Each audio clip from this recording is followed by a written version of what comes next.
চারিদিকে ভয়াবহ পানির ঢলে ভেসে যাচ্ছে বাড়িঘর, গাড়ি, আসবাব, এমনকি বিশাল ফ্রিজও। ভাবছেন এ আর এমন কি, বাংলাদেশে বৃষ্টি হলে ভেসে যায় সবই, এমনকি মানুষও। তবে এবার এই ঘটনাটা সেই বিশ্ব শক্তিধর যুক্তরাষ্ট্রের টেক্সাস শহরে, যেখানে ভেসে যাওয়ার তালিকায় যুক্ত হয়েছে 22 বছরের এক তরুণী। বন্যার হঠাৎ স্রোতে ভেসে যেতে যেতে বাঁচার জন্য গাছের ডালে ঘন্টার পর ঘন্টা ঝুলেছিলেন তিনি।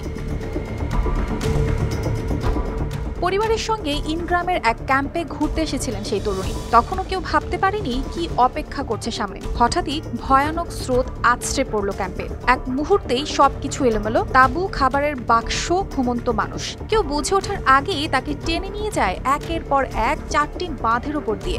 সব মশার বিরুদ্ধে সুরক্ষা দিতে এলো বসুন্ধরা এক্সট্রিম অ্যারোসল, মশার বিরুদ্ধে এক্সট্রিম সুরক্ষা। শেষমেশ বাঁচার জন্য সে উঠে পড়ে এক বিশাল সাইপ্রেস গাছের ডালে। এরপর স্থানীয় এক বাসিন্দা দূর থেকে শুনতে পান তার সাহায্যের চিৎকার। উদ্ধারকারী দল এসে তাকে উদ্ধার করে ওই গাছ থেকে। এ তো গেল এক ঘটনা। তবে সবচেয়ে ভয়াবহ খবর হচ্ছে বানের তোড়ে মৃত্যু হয়েছে এ পর্যন্ত 104 জনের। রয়েছে মৃতের সংখ্যা আরও বাড়ার আশঙ্কা। এদিকে দুর্যোগ মোকাবিলায় কাজ করছে প্রায় 1750 জন উদ্ধারকর্মী। আছে হেলিকপ্টার, নৌকা, search dog. National weather service সতর্ক বার্তা দিলেও অনেকেই বলছেন পুরনো প্রযুক্তি ও ছড়িয়ে না পড়া সতর্ক বার্তার কারণে বড় ক্ষতি হয়ে গেল।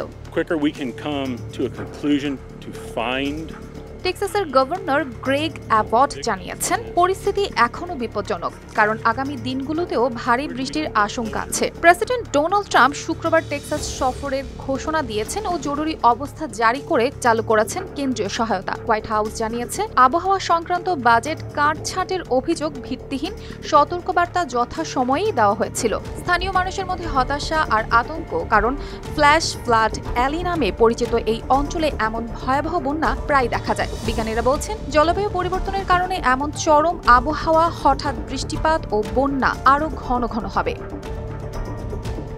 অর্পিতা জাহান, RTV।